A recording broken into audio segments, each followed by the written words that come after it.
दोस्तों, आज की कहानी बहुत अच्छी है। ये कहानी बौद्ध ग्रंथ के बुद्ध चरित चंद्रोदय के 23वां सर्ग है, जिसका नाम सर्वोत्तम यज्ञ है। आइए कहानी को शुरू करते हैं। धर्म का प्रचार का शुभ कार्य करते हुए मुनिराज गौतम एक बार मगध देश में विचरण कर रहे थे। वे खंडमती नामक अत्यंत सुंदर गांव में आकर एक अच्छा स्थान पाकर ठहर गए। उस गांव का शासक कूटदंत नामक एक ब्राह्मण था। वह उल्लासपूरित हृदय से आकर उनसे मिला, दोनों हाथ जोड़कर उन्हें प्रणाम किया और अपने साथियों के साथ बैठ गया। उसने मुनि से कुशल क्षेम से पूछा।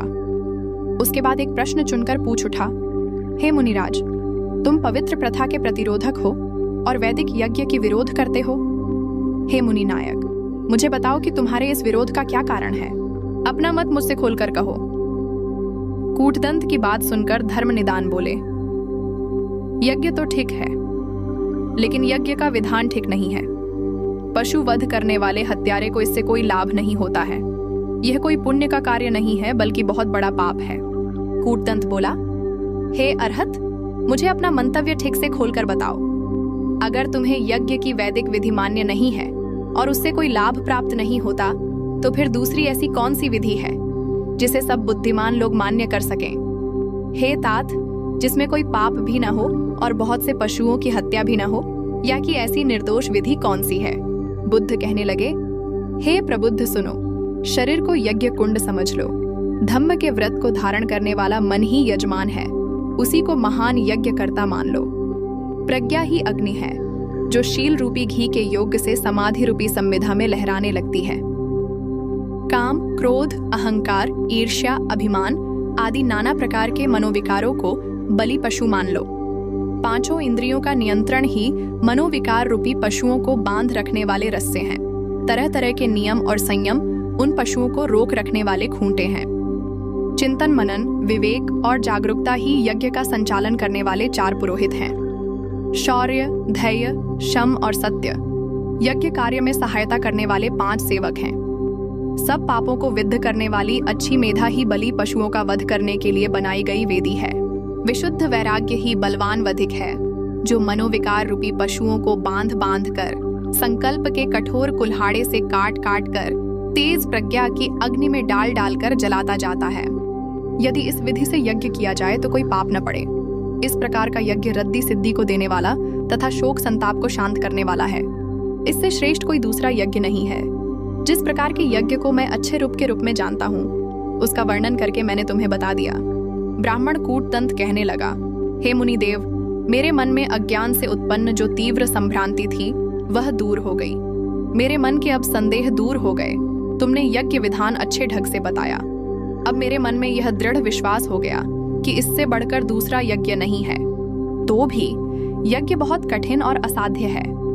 संसार के अधिकांश लोग मूर्ख हैं। वे इस कठिन यज्ञ की साधना कैसे कर सकते हैं? अधिकांश स्त्री पुरुष राग द्वेष से भरे हुए हैं। वे काम वासनाओं का दमन कैसे कर सकते हैं? आत्मज्ञानियों के लिए तो यह यज्ञ सरल है, लेकिन सांसारिक सुख भोगों में लिप्त भोगियों के लिए यह बहुत कठिन है। उनके लिए कोई ऐसा यज्ञ बताओ जो करने में सरल हो, लेकिन अच्छा फल देने वाला हो। कूटदंत की बात सुनकर सद्बुद्धि के कोश गौतम मुनि बोले, यह संसार बिना परिश्रम के ही श्रेष्ठ सिद्धि प्राप्त करना चाहता है, पर यह कैसे संभव है कि पैर पानी में न पड़े और चमकता हुआ बड़ा मोती हाथ लग जाए? मुझे ऐसा कोई उपाय मालूम नहीं है कि बिना परिश्रम के ही सब सिद्धि, संपत्ति, विजय और ऐश्वर्य घर आ जाए।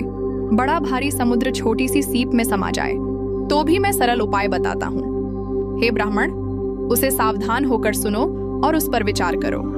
अगर संसार के सब लोग 5 पवित्र शीलों को ग्रहण कर लें, तो सबको सुख शांति प्राप्त हो जाए। पहला शील तो यह है कि मनुष्य मन, वचन और कर्म से अहिंसा का पालन करे और जीव की हत्या न करे। दूसरा शील यह है कि वह चोरी का निंदित कर्म न करे, बलपूर्वक किसी का धन न छिने। तीसरा शील तो यह है कि मनुष्य स्वच्छंद और विरुद्ध कामाचार न करे, पराये स्त्री पुरुष को कांटे की तरह त्याग दे। चौथा शील यह है कि सत्य और असत्य की जांच किए बिना कभी भी असत्य भाषण न करे। पांचवा शील यह है कि चित्त को उन्मत्त और प्रमत्त करने वाले किसी भी नशीले पदार्थ का सेवन न करे। इस प्रकार से अगर कोई व्यक्ति इन 5 शीलों का पालन करे, तो उसे कोई भी पाप या संताप किंचित भी पीड़ा न पहुंचाए। यज्ञ की यह विधि बड़ी सरल और सुगम है। यह बहुजन के लिए कल्याणकारी है, सभी पाप और संताप दूर करने वाली है, बहुत पवित्र और उत्तम है। कूटदंत कहने लगा, इसमें कोई संदेह नहीं कि बहुजन के लिए यह मार्ग सरल है, लेकिन मेरे मन में अब भी यह विश्वास नहीं हो रहा है कि मुनि द्वारा बताया हुआ मार्ग अपने आप में पूर्ण निर्दोष है। जब संसार में चोर, बटमार और तस्कर बढ़ जाते हैं तो वे सारे भूमंडल को कष्ट देते हैं। दुष्ट लोग पीड़ा पहुंचाते हैं और सज्जन लोग पीड़ा पाते हैं। संसार में अनेक प्रकार के अपराध व बढ़ जाते हैं। ऐसी विषम स्थिति में राजा कौन सा उपाय करे जिससे सब अपकर्म शांत हो जाएं? ऐसा कौन सा उपाय है जिससे दैवी और मानुष्य विपत्तियों का निवारण हो सके, जिससे शारीरिक और मानसिक क्लेशों का शमन हो सके, जिससे सभी प्रकार के दुखों के जाल काटे जा सकें? उपरोक्त दुखों को दूर करने के लिए यज्ञ के बिना दूसरा कोई उपाय नहीं है। वेद वही मार्ग बताते हैं। जब राजा कोई बड़ा यज्ञ करता है तो संसार के सभी कष्ट दूर हो जाते हैं। देवताओं के प्रसन्न हो जाने पर बादल एक एक बूंद में अमृत भरकर बरसाते हैं, जिसके कारण ऊसर में बोने पर भी हीरे, मोती, माणिक पैदा होते हैं। दोस्तों, अगर आपको हमारी ये स्टोरी पसंद आई हो तो लाइक, शेयर और चैनल को सब्सक्राइब करें। अभी इस एपिसोड का दूसरा भाग बाकी है, तब के लिए धन्यवाद। नमो बुद्धाय।